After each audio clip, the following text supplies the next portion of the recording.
Sandhan. All Gujarat Integrated Classroom. સેટેલાઇટના માધ્યમથી જોડતી કડી એટલે સંધાન.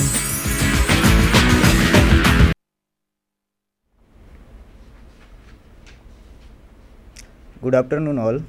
I am Hiten Kanani, Assistant Professor in Mathematics, Bowdin Science College, Junagadh.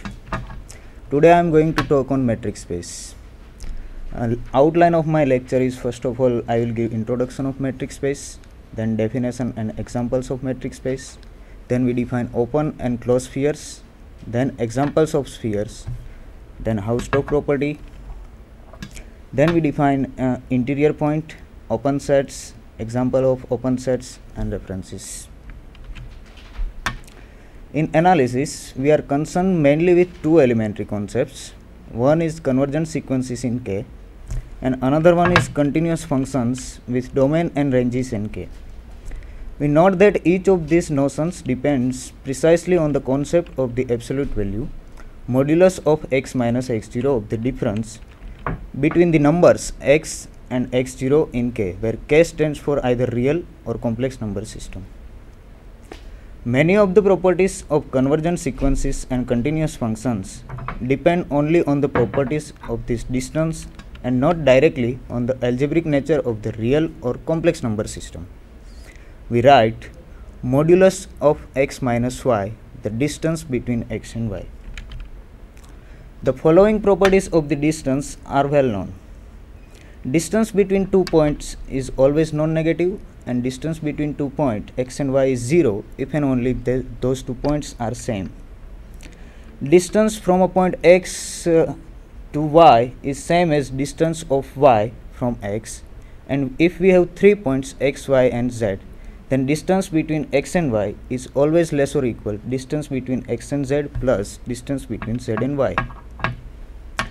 Now we want to generalize the concept of distance by taking any non-empty set instead of R or C in such a way that we can generalize the notions of convergence of sequences and continuity of functions to a more general situation. A metric space is a set in which we can talk of the distance between any two of its elements. The definition below imposes certain natural conditions on the distance between the points. Let x be a non-empty set. A function d from x cross x to r is said to be a metric or a distance function on x if d satisfies the following conditions. dxy is always non-negative, and dxy is equal to 0 if and only if x is equal to y. dxy is same as dyx for all xy in x. And third condition, which is known as triangle inequality, that is dxy is less or equal dxz plus dzy for all xyz in x. We can interpret triangle inequality as length of a side of a triangle is always less or equal the sum of the length of other two sides of the same triangle. Equivalently, if we have 3 points x, y and z, then the distance between x and y via an intermediate point z cannot be shorter than the direct distance between x and y. Now we define metric space. Let x be a non-empty set and D be a metric on x, then the ordered pair xd is called a metric space. First, most basic example is, if we take x is equal to r, the set of all real numbers, and if we define for xy in x dxy is equal to modulus of xy, then xd is a metric space, and this is called the metric space R with usual metric. Here we check the condition of D, whether D satisfies the condition 1, 2, 3 or not. So here x is equal to R and dxy is equal to modulus of x minus y.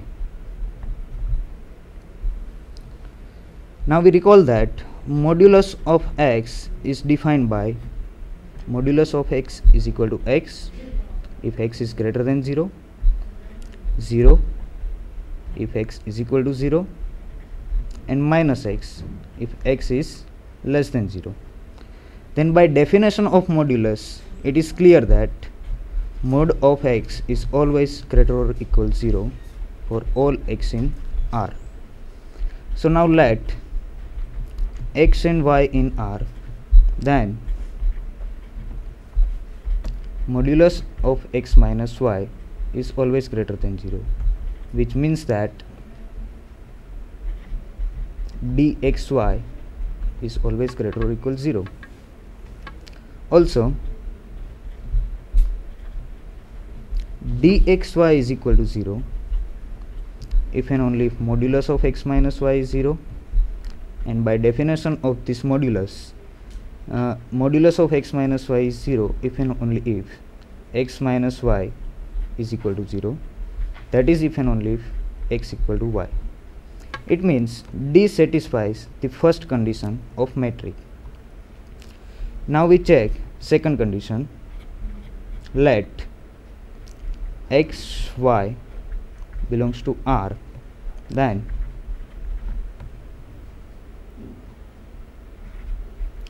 dxy is equal to modulus of x minus y, that is same as minus 1 into y minus x, that is same as modulus of minus 1 into modulus of x minus y, that is because we know that mod of a into b is same as mod a into mod b. Now modulus of minus 1 is nothing but, this should be y minus x. Modulus of minus 1 is nothing but 1, so that is same as mod of y minus x, and that is nothing but d of x comma y. Thus we have d of xy is equal to d of yx for all xy in R. Means D satisfies the second condition of metric.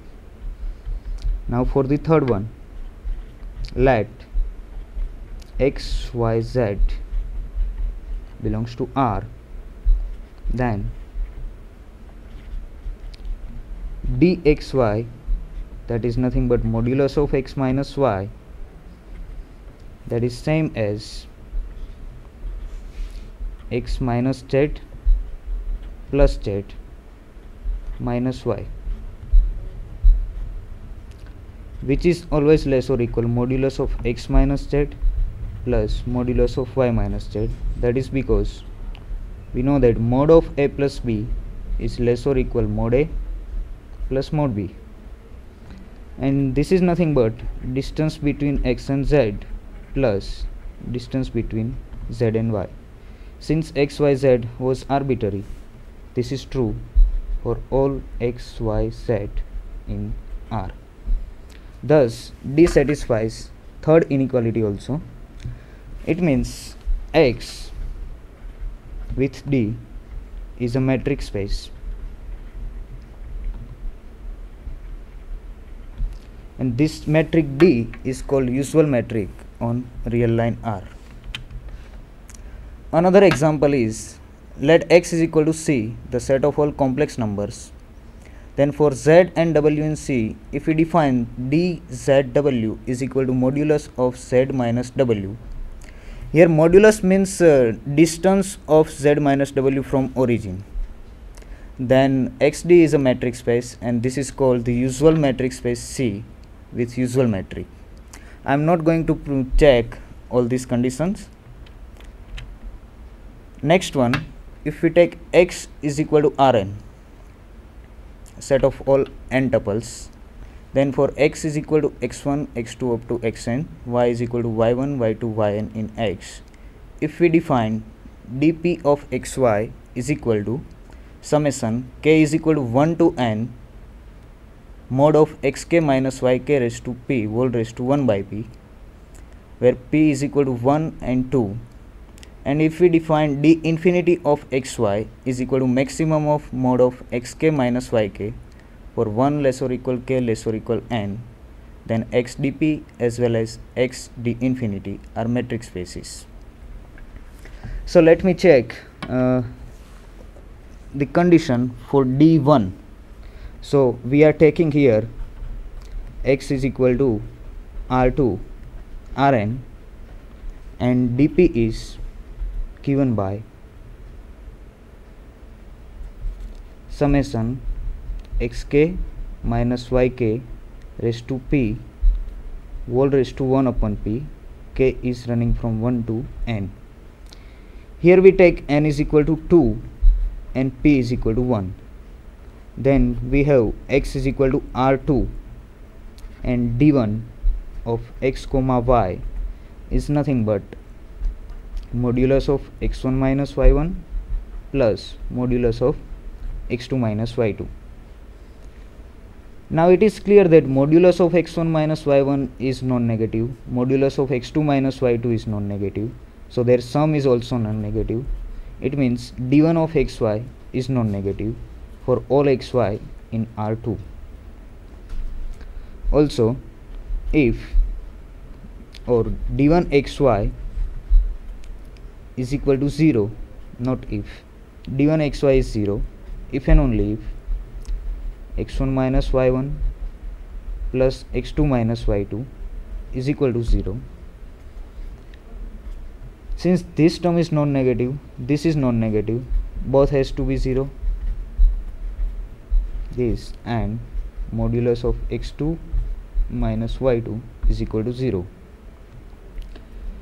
Now x1 y1 is in R, and we just proved that modulus is a metric on R. So this is 0 if and only if x1 minus y1 is 0 and x2 minus y2 is 0, means x1 equal to y1 and x2 is equal to y2, and this is if and only if x1 x2 is equal to y1 y2, that is if and only if x equal to y. Thus d1 satisfies the first condition of metric.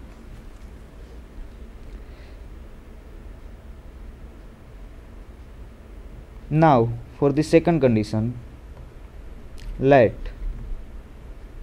xy belongs to R2, then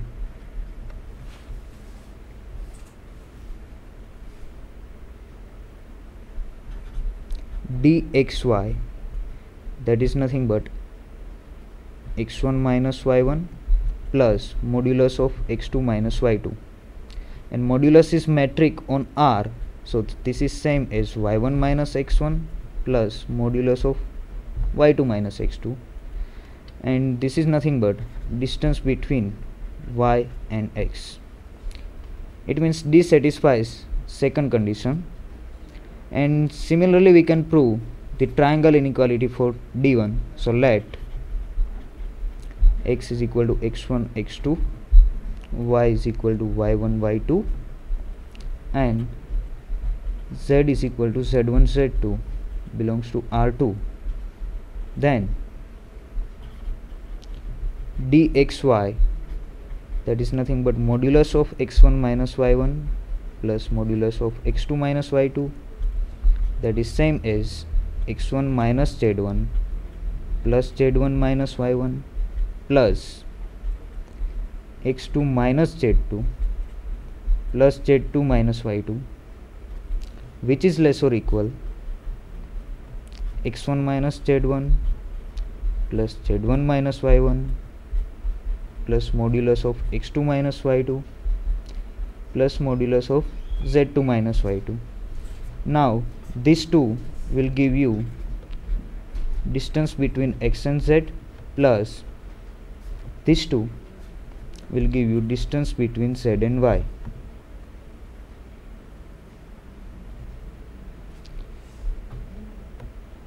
Thus this satisfies the triangle inequality also. Sorry, we are using d1, not only d. So d1 is a metric on R2, or in other words, x is equal to R2 with d1 is a metric space. Now again we are taking x is equal to r2 and p is equal to 2. Then we have d2 of x comma y is x1 minus y1 square plus x2 minus y2 square whole raised to 1 by 2. So we check whether d2 satisfies all the condition or not. So let x is equal to x1 x2, y is equal to y1 y2 belongs to R2. Then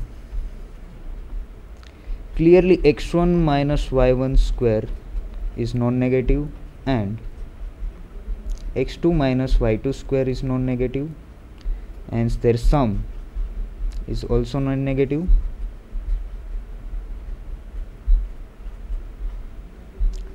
And since we are taking positive square root, this square root x1 minus y1 square plus x2 minus y2 square is non-negative, and this is nothing but d2 xy is greater or equal 0, and this is true for all xy.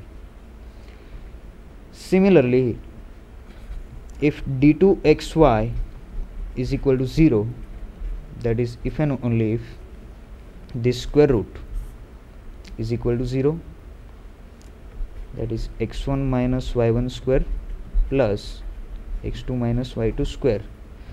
Now square both the sides, so we get x1 minus y1 square plus x2 minus y2 square is equal to 0.